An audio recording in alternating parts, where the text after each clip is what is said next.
as we said then, one guest this week's show. I've been trying to get him on for ages, actually. When we were in San Diego, I wasn't in San Diego, but lots of the traveling Reds were. Home of many things, San Diego Padres, and also Mr. Bryan Swarberg. How are you doing, Mr. Bryan Swarberg? You were in Wrexham, you're in a hotel. We're trying to cope with the glorious thing of a hotel Wi-Fi connection. How are you after the We Wigan game? I'm very well, thank you. It was an exciting match. It Got to bring my was, it mom, was. my wife, my daughter. Rob's moms were there, so yeah, it was an exciting time. And always enjoy penalty kicks, right? Like that's not something you get all the Right. time. So yeah, yeah, it was fantastic. And before we kind of really break down the game, one of your tweets that stood out to me was you said that Jordan had played himself into more minutes. We saw him come on at the MK Dons game and make an impact, scored a goal, looked, came away with Man of the Match award for a short period. What did you make of him specifically? Because I know that was something you were talking about on Twitter last night. Yeah, he just looked really composed, really mature in the middle, and not stressed. Smart decisions with distribution. So like when you have that sort of presence, I just feel like, that's something that you can't ignore. And then to do sort of the opposite when you come on late and just provide a spark and then just send an absolute screamer, it's like there's got to be more minutes for him out there, I think, after the past two matches, 100%. So, take us a little bit back then in terms of how you've become involved with Wrexham, how you've been following them, and kind of your relationship with Rob and all that sort of stuff for Sure. anyone who doesn't know you. Yeah, and I think it's an important disclaimer that I'm speaking to you as essentially just a fan, a new fan, right? I mean, I do Right. work for Rob, but I don't have, any role with the club. So the association is kind of loose, but you know, I've worked for Rob for about 14 plus years now. Started as an assistant for his television shows and then just more responsibility. And then so kind of help him, at least with personal day-to-day stuff and then things on the dock. But yeah, I mean, when I'm there and when I'm having conversations with you in the community, I feel like I should let people know that like there's no association to the club here, right? Like the information I get is always probably later than someone like you or more inside would, sincerely. So But Rob's so into it. I mean, we kind of knew that from the off that he's a massive sports nut. But just given you've seen him for many, many years, worked with him day to day, I'm assuming there was absolutely no surprise that he would make Wrexham successful, just given how he is. correct. I mean, very early on in our working relationship, I had a pretty good idea that he was wanting to do more than just some premium, like cable comedy stuff, right? That he had bigger and better and fun ideas. And ultimately, it's rooted in the storytelling, right? When he can, just sort of like pinpoint something like the community of Wrexham and say, like, this is a story that's worthy of telling, and get himself and other people around him excited about it and other fans. Um, that's ultimately like who he has always been. So I hitched my wagons to that very early. I didn't know it was going to take me to Wrexham, to at the time a National League football squad, but I'm happy it did because this has been one of the I, most like wild, fun rides ever. Right. I feel like you've kind of been conditioned all your life to be a Wrexham supporter in the sense that your baseball team, from what I can see, doesn't seem to be very good, which is great Correct. preparation for what Wrexham was pre-takeover. It seems like you've been Yeah, conditioned. I mean, is your team the Padres? Your team is the Padres. Are they terrible? What is the situation there? essentially, yes. So it seems like all San Diego sports franchises are just sort of doomed and cursed, and we don't get enough credit as being a cursed sports city. I think it's the weather. People just assume like, they don't need their sports teams; they can go surf or do whatever. But I will say that the other parallels, aside from being just sort of mired in sports tragedy, is new ownership coming in, which is happening. We've got an owner that seems to care and just is injecting, a bunch of money and resources into a club.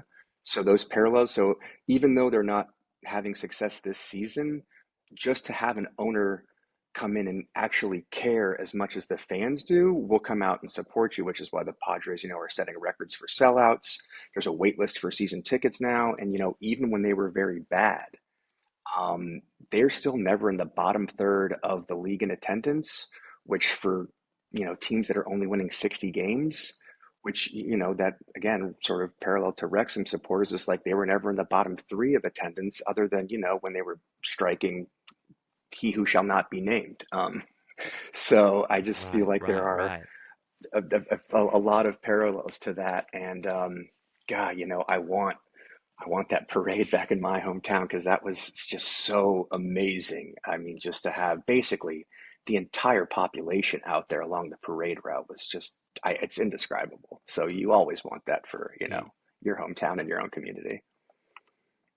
Crazy. And I spoke to Humphrey obviously on last week's podcast, and we had a little bit of a chat about the documentary. But I'll repeat, up for 6 Emmy awards, been a monumental success, and just from somebody who has got a great understanding of television or what works and what doesn't on it. Other than just this is a good story and a good team, what made that documentary so good? Because it's been a huge, huge, huge success. I think even more so than anyone could have predicted it being.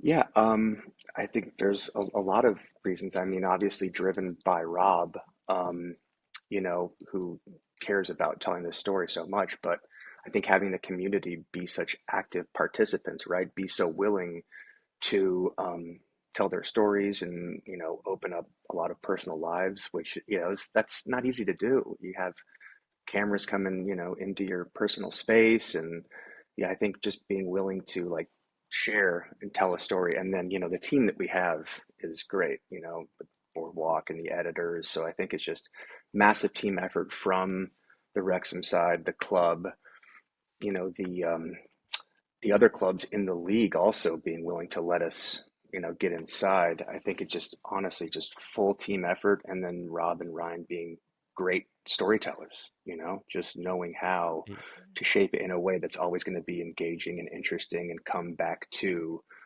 the heart of the club, which is the community and the supporters. So, Yeah, well, look, I'm excited. It's just over a month now. This will be out on the 10th of August when you listen to this, if you're listening on Thursday. A month, September the 13th in the UK, September the 12th in the US. mhm. I mean, season two is going to be even bigger than season one, surely, and that's even without, for people that have avoided the spoilers. That's even without the ending, right? It's just got so many elements to it. Yeah. I mean, it's kind of incredible how just like the universe provides, right? I mean, like if you thought season one was good, it's just Right. we couldn't have scripted it, right? I mean, if we had written it this way, people would be like, "Oh, that's too far fetched. That's mental." But like to have knots like just be an absolute buzzsaw the same time that we are, I mean, because it's no fun to just go and lap the league, that's not as engaging.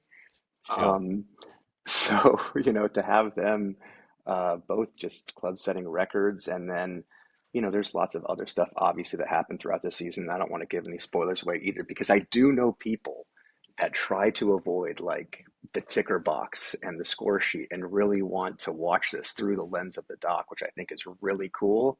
So I'll let them, tune in a month. Exactly. We'll see, and we'll definitely break it down when it comes. So I'm just excited to see one of the FA Cup games, a certain away game, and a certain post-match row. That's what I'm looking forward to seeing. I'm Hmm. almost certain that'll be in there and not on the cutting room floor. I am. I'm probably already piling up my popcorn for that one. That is going to be some viewing. I'll be probably watching it 3 times over. You were saying you got all your family with you and on this trip, your wife and mum and the kids are there as well. And Rob had his lad with him at the weekend.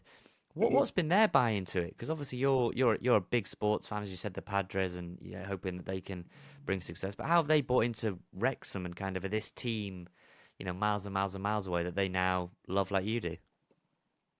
Yeah, I think just like hearing me talk so affectionately and passionately about the club and the experience that all you guys like, give to me when I come over here. Everybody's just so hospitable. So my mom was actually she came up here just off season because she just wanted to like so she just went and like visited the race course and the turf, but like this was like off season. And I was like, well, Mom, we have to get you out here for an actual match because I've just like she gets up at 7 a.m. and is watching these matches. So she is like always super, super into it.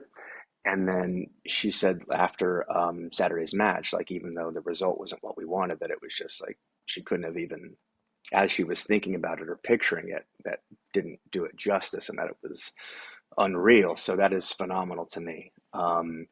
And then I brought them out because the Man U friendly was in our hometown, so that was also dad, sister, niece, nephew. So I think they just obviously get brought into it through me and wanting to be interested in what I'm doing. But once I get them in there, like now they're just fully bought in because of the club and the community and the story. Yeah, no, it looked. I mean, you were kind of a tour guide number one for anyone that was going to San Diego, asking for a. I was in a WhatsApp chat. I've never had so many San Diego restaurant recommendations when I'm not going there. Lots of FOMO, lots of FOMO.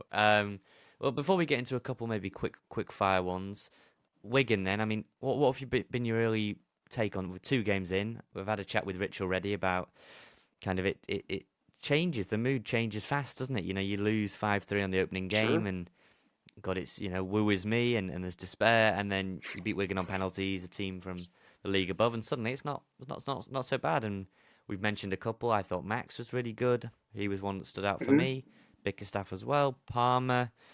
Any sort of talking points for you player wise over those 2 games? Luke Young got a lot of love last night. I'm really happy to see that for Yeah. him. Always love Plenty of seeing Luke plenty of do little that. subplots over right, great, and plenty of little subplots that if you feel free to pick any of those out.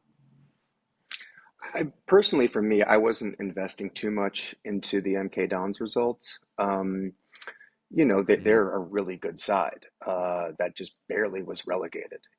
So, I think there's some strange things, unlucky things. I think, that result could have been massively different. And I think obviously some insinuating circumstances probably play into the form. So I don't really put much stock into that. Um, but on the Wigan side, yeah, all the names that you mentioned, and then we talked about earlier, Jordan, Bickerstaff.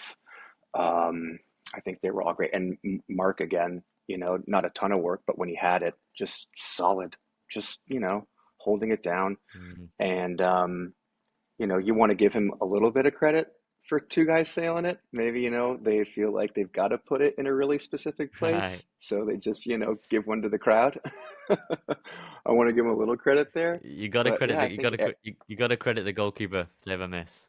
absolutely. Yeah, yeah. If you call it a mental game, whatever it is, but they honestly, they should have won it Right. in the first 90.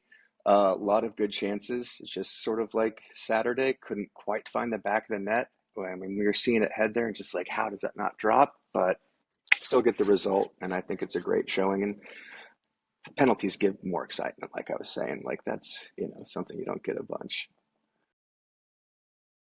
I think it's a little, you can relax a little bit. I don't want to like undersell cup matches, but it's Sure. it's not as the stakes don't seem as high. Um, but yeah, I want to win everything, and I want to keep playing in these tournaments for as long as possible. So for me, I was uh, I was a little stressed about it, but in more of a fun way. I also like, when you're bringing people over, it's like you want to at least give them one win, right? You don't want to come all this way and be Right. like, ah. Otherwise, they'll be now Right. And like then straight the straight bad back. luck, like Rob had. Like he was the goat for so long before he could get his first live win. So Right. I don't want to put my family into that situation. So I'm glad that they got the monkey off their back immediately.